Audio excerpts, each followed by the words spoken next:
नमस्कार दोस्तों, मेरा नाम डॉक्टर अभिषेक गुलिया है and I am presently working as a senior consultant radiation oncologist in JP hospital Noida. हमारे पास नवंबर 2019 में श्रीमती तेत्री देवी जी का केस आया था। श्रीमती तेत्री देवी को बच्चेदानी के मुंह का कैंसर, जिसको हम सर्विक्स कैंसर कहते हैं, उससे वो डायग्नोज उनका किया गया था और बाहर के एक अस्पताल में उसमें सर्जरी करने के बाद वो बीमारी वापस आ गई थी। हाय, मैं मनिंदर राय। ये मेरी माता जी हैं, तेत्री राय। हम लोग बलिया यूपी से बिलोंग करते हैं। इनको बहुत समय से परेशानी चल रही थी। इनके ओवरी की प्रॉब्लम थी, जिसमें ब्लीडिंग वगैरह बहुत टाइम से हो रहा था और ये 25 और 30 इयर्स लगभग हो गए। इतने लंबे समय से इनको ये परेशानी थी। ट्रीटमेंट वगैरह चलता रहा, बीच बीच में लोकल ट्रीटमेंट दिलाते रहे ओवरी के डॉक्टर, उससे रिलीफ हुआ। 10 साल 5 साल गैप हुआ, फिर वो प्रॉब्लम अगेन दोबारा आ गई। कोरोना का टाइम था, मैंने पिछले साल इनको मई में दिखाया हुआ था अपने लोकल हॉस्पिटल में। वहाँ पे उन्होंने सर्जरी वगैरह भी किया, लेकिन उससे चीज़ें वो ठीक नहीं हुई और उल्टे और ज़्यादा प्रॉब्लम बहुत ज़्यादा बढ़ गई। दोबारा फिर हमें किसी ने बताया कि जेपी में जाइए। जेपी हॉस्पिटल में आया, नोएडा सेक्टर 128 जेपी अस्पताल। वहाँ पे मैंने इनको दिखाया।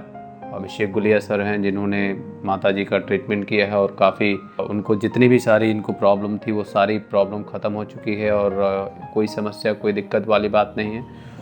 मेरे पहले से बहुत परेशानी था, ब्लीडिंग हो रहा था, इसलिए मैं यहाँ गुलिया डॉक्टर के पास आए थे। मेरा सब परेशानी ख़त्म हो गया, पूरी तरह से अच्छी हो गई। लोकली एडवांस्ड जो सर्विक्स कैंसर के केसेस होते हैं, यानी बच्चेदानी के मुंह के कैंसर के केसेस, उनमें जो प्रेफर्ड मोडालिटी ऑफ ट्रीटमेंट है वो रेडिएशन थेरेपी होती है। सर्जरी के बाद जब उनकी बीमारी वापस आई और जब वो हमारे पास आई तो उनकी जो बीमारी देखी गई वो पेट के निचले हिस्से में, यानी पेल्विस में लगभग एक 6 से 7 सेंटीमीटर की काफ़ी बड़ी गांठ के रूप में बीमारी वापस आई थी। कोई भी कैंसर जब वापस आता है, when it comes back, when the cancer recurs, so that becomes a challenging case. वो हमारे लिए कॉम्प्लिकेटेड और चैलेंजिंग केस के रूप में बन जाता है। हमने श्रीमती तेत्री देवी जी के केस को एक्सटर्नल रेडिएशन के लिए लिया। सारी बीमारी की जो मुख्य गांठ थी और छोटी गांठें थी उसके आसपास, उनको हमने रेडिएशन थेरेपी, रेडिएशन फील्ड्स में focused radiation, rapid arc technique से या वीमैट टेक्निक जिसको भी कहा जाता है, उससे हमने उसको फोकस करके हिट किया।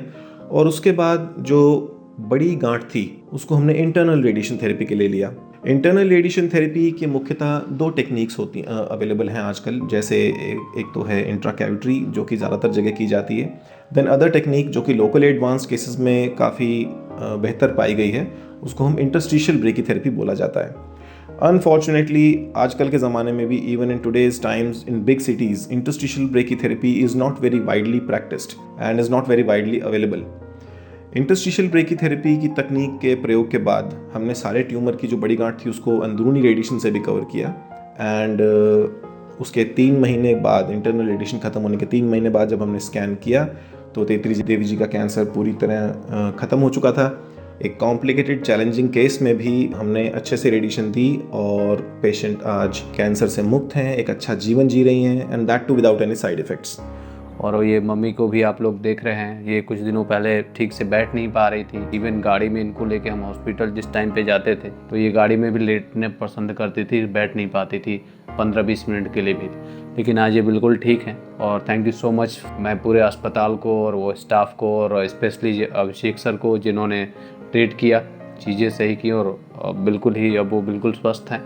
मैं इसके लिए सबका धन्यवाद करता हूँ। So my best wishes with Tetri Devi and yeah, thank God for that. Thank you.